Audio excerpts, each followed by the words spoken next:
Okay, update on the Black Beast. I measured the crank. This is bearing cap number 5, which has a gap of about 0.025 millimeters, which is within the limits. The maximum is 0.047.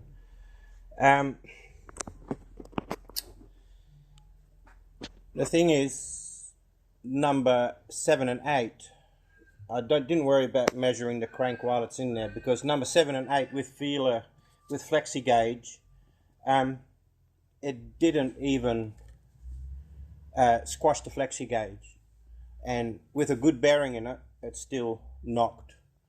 So sadly, I think the vehicle's been driven more than what I was led to believe, or the oil was really bad. I'm not sure what happened, but the crankshaft is severely worn.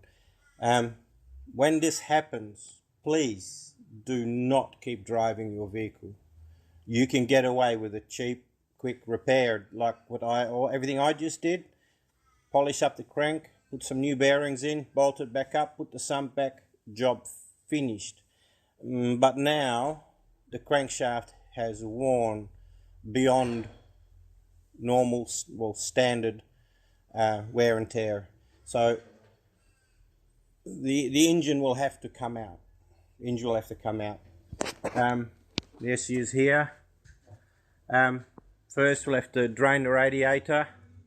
I'll probably take the front end off, this front bar, everything, the radiator, take everything out of the way, make things easier, take the air cleaner box out, disconnect everything, and then go underneath, drop the gearbox down a bit so I can get to the rear bell housing.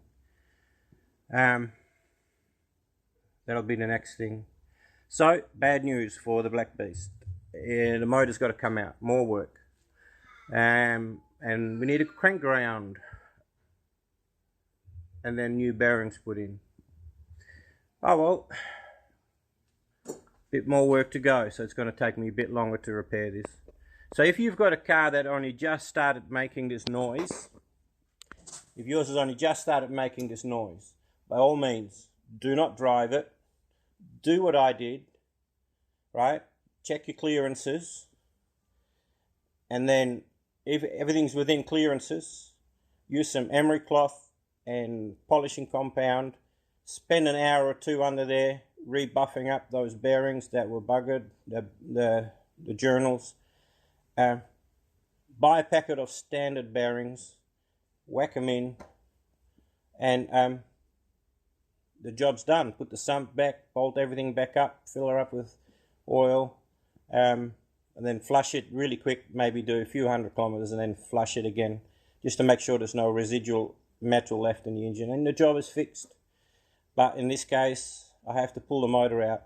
It's a fairly low mileage motor, so what I'll end up doing is leaving it complete, turning it upside down, removing the bottom bed plate, pull the crank out, have it reground, put it back in. I'm not going to pull the pistons and heads off or anything like that, so because the motor is a good motor, apart from they used the wrong oil and it stuffed up the crank. Alright, over and out, and I'll do little clips on it as I go. But first the front end's got to come off, the radiator's got to be drained, and everything's got to be disconnected. Over and out.